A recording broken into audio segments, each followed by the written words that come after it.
If you write dialogue that sucks, no one's gonna read your screenplay. Dialogue is what allows your characters to exist. So in this video, I'm gonna show you the exact process to write dialogue that I used to bring my screenplay to a level that judges pulled my dialogue out and said it was the best part of my script. Today, Junior? Before you put any words on the page, you need to understand this. For so long, I wouldn't let myself type a single word of dialogue because the whole time I'd just be thinking, man, Tarantino would never write something like this, or the dialogue in The Social Network is so much better. And because of that, I'd block myself off from writing anything at all. And then one day, I finally just said, screw it, I'm just gonna write whatever I feel like writing. And you know what happened?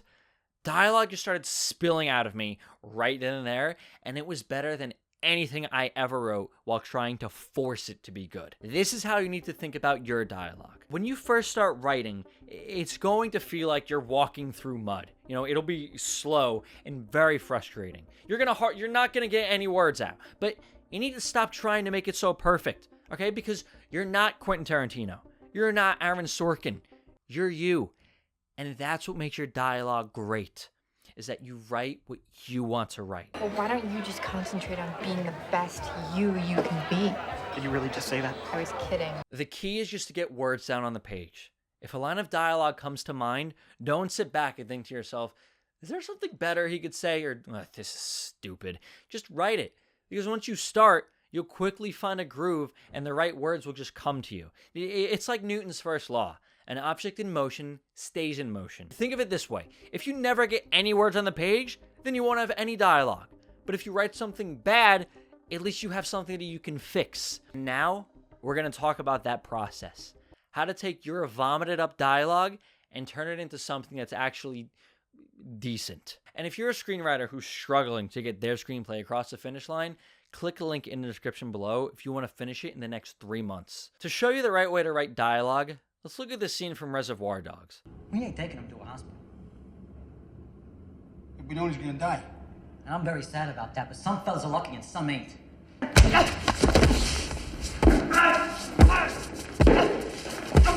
I didn't create this situation, I'm dealing with it. You're acting like a first-year fucking thief. I'm acting like a professional. They get him, they could get you. They get you, they get closer to me, and that can't happen. You're looking at me like it's my fault? I didn't tell him my name. I didn't tell him where I was from. Shit, 15 minutes ago, you almost told me your name.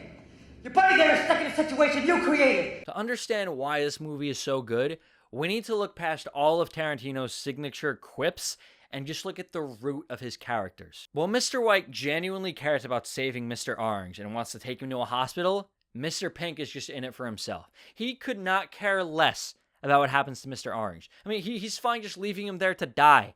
That alone lays the foundation for any piece of dialogue to exist. All of the characters want something. So how do you make sure this is the case with your dialogue? For every single scene in your script, ask yourself, what does my character want? And use that answer to drive the dialogue. But be careful with this, because you can't just slap on random goals for your characters and decide, oh, okay, yeah, they're good now. You have to make sure their goals are actually significant to the story. But how do you do that? Back to Reservoir Dogs. By the way, yes, I know that it's ironic that I just said don't try to be Tarantino, and now I'm using one of his movies. Just remember this.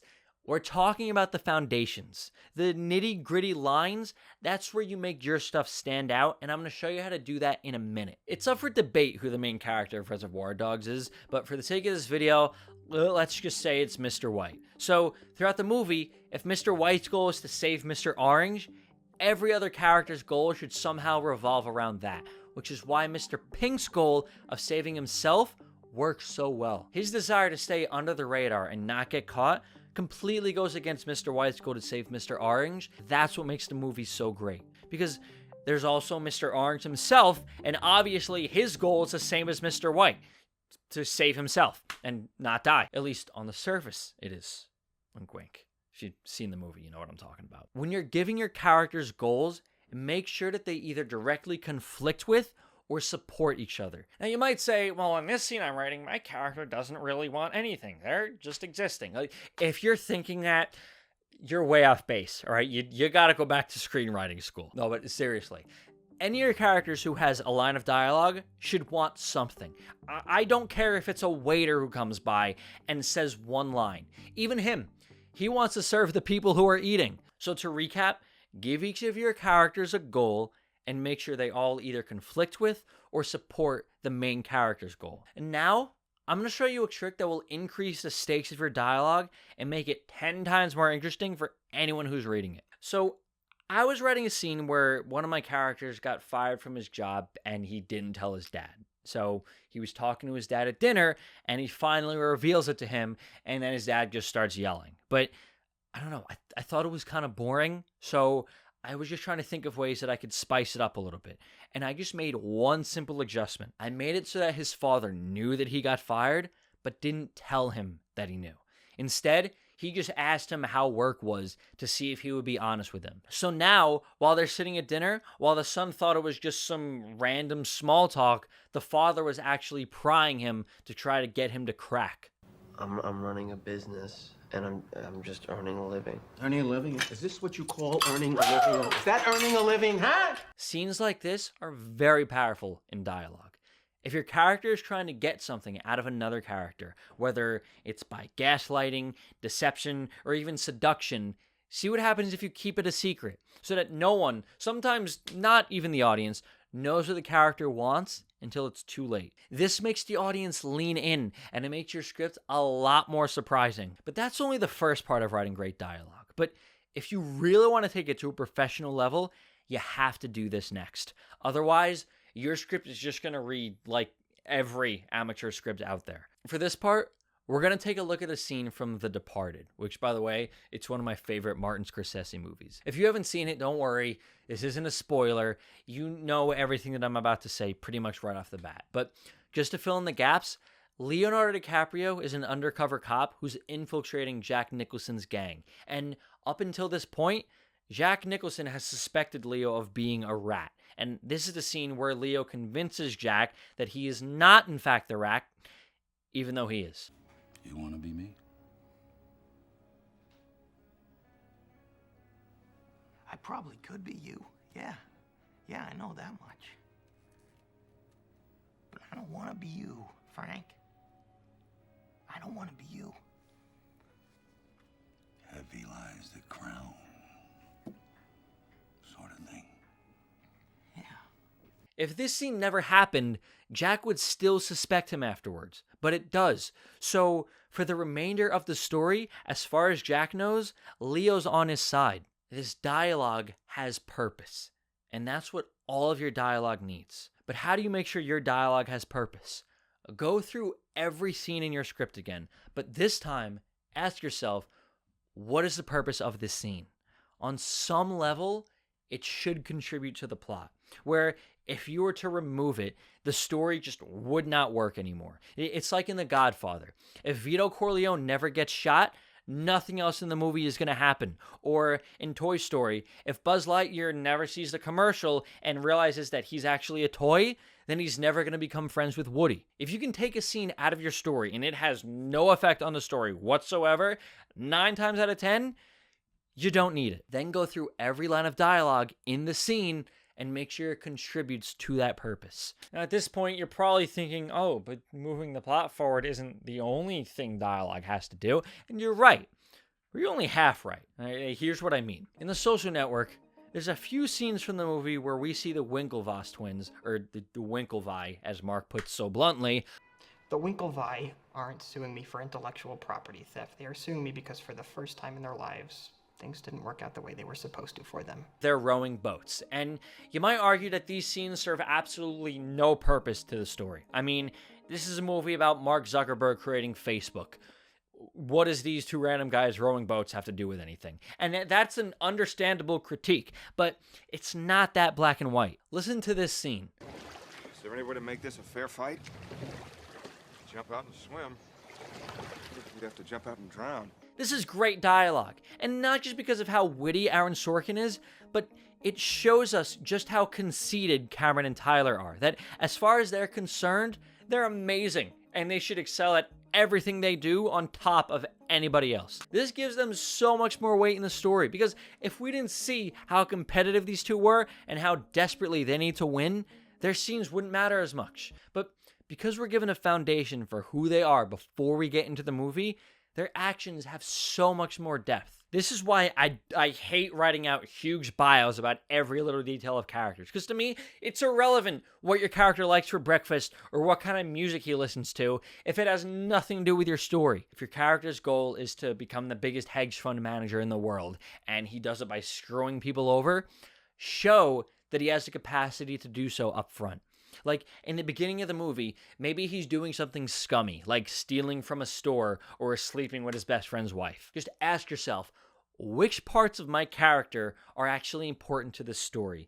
And make sure you have scenes that show that. But what if I told you there's a secret weapon in every Oscar-winning screenplay that makes audiences connect with characters on a very, very deep level? This is the element that transforms good dialogue into unforgettable dialogue. Say you're writing a story about a character who wants to make a lot of money, and in the beginning, they're willing to do anything to get it. You know, they're at the lowest of the low, where they're robbing banks, they're stealing from convenience stores, or just something immoral because they really don't care about how they make money.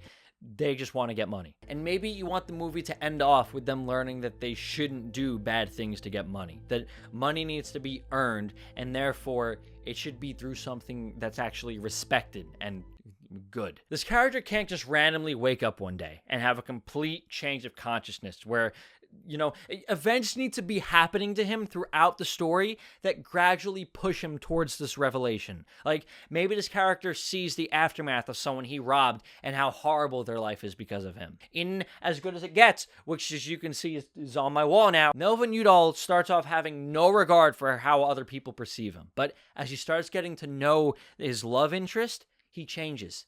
And it's demonstrated amazingly in this scene. Well, my compliment to you is the next morning I started taking the pills. I don't quite get how that's a compliment for me.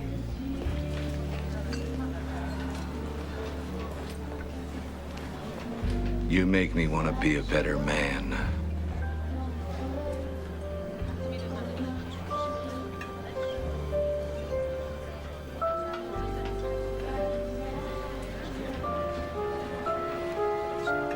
That's maybe the best compliment of my life.